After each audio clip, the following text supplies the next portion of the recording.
আর বাইরের ফার্মটা অনেক দূর থেকে কষ্ট করে আইসে আপনাদের। হ্যাঁ, আমি তো আপনাদের বললাম যে আপনার আসার দরকার নেই, আমি আসতেছি সুনামগঞ্জে। এখন ওই মহিউদ্দিন ভাইরে আবার একটা আপডেট দিছি। উনি কিন্তু মানে খুব দক্ষ একজন খামারি, বুঝছেন। আর যেইটাই আপডেট দিই ওইটারে ভালো সুন্দর মতো কাজে লাগাইতে পারে, দিয়ে ব্যবসা করতেছে। এখন এই বাংলাদেশে এই প্রযুক্তিটা তৈরি করে একদিকে খামারিরা যেরকম বাঁচবে, ডিলার মনে করেন ডিলারও দেউলিয়া হবে না। খামারি না থাকলে তো কোম্পানিও 2 দিন পরে তালা ঝুলান লাগবে। হ্যাঁ, অর্থাৎ দেশের কর্মসংস্থান কি বন্ধ হয়ে যাবে। আর এই প্রযুক্তির মাধ্যমে এফসিআর যেরকম বাড়ে, এই খামারির 1000 মুরগি আছে, পরের বারও দেখা যাবে যে 2000 মুরগি হবে। অর্থাৎ কোম্পানিরও কিন্তু সেল বাড়লো, বাচ্চাও দেওয়া লাগতেছে, কোম্পানির খাবারও দেওয়া লাগতেছে, তাছাড়া কিন্তু সে পাবে না কোথাও। তাহলে এখানে কোম্পানিও কিন্তু বড় হবে, কিন্তু কোম্পানি কিন্তু তালা ঝুলান লাগবে না। এইটা আমাদের জন্য যে মনে করে একটা আশীর্বাদ।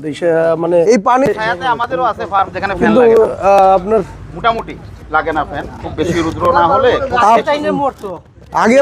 আগে মুরগি মরতো, আপনার প্রতি ব্যাচে 70টা মুরগিতে 70-80টা মুরগি স্টক করতো।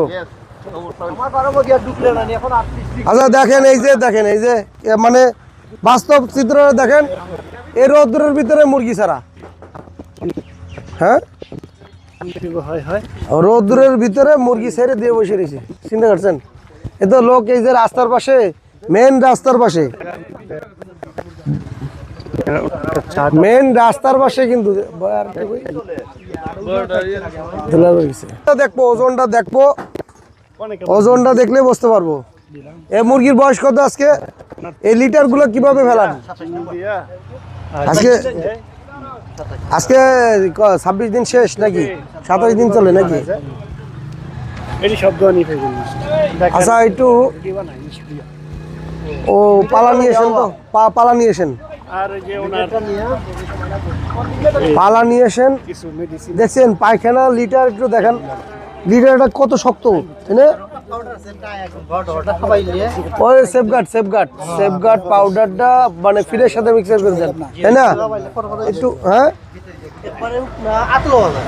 শক্ত হয়ে যাবে কেন ওই সেফ। ও আপনিও খাওয়ান এই সেফগার্ড? হ্যাঁ।